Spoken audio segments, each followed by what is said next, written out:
おはようございます。はじめまして。私の名前はルイ・イエンシ・マタコです。おとまたはルイと呼んでください。私は19歳です。私の誕生日は2005年11月14日です。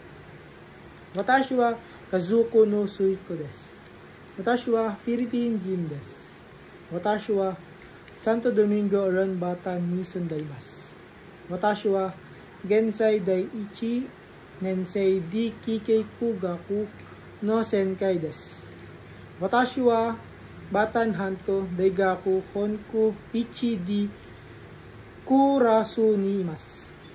私はの趣味はバスケットボールとおすることとバイクに乗ることです。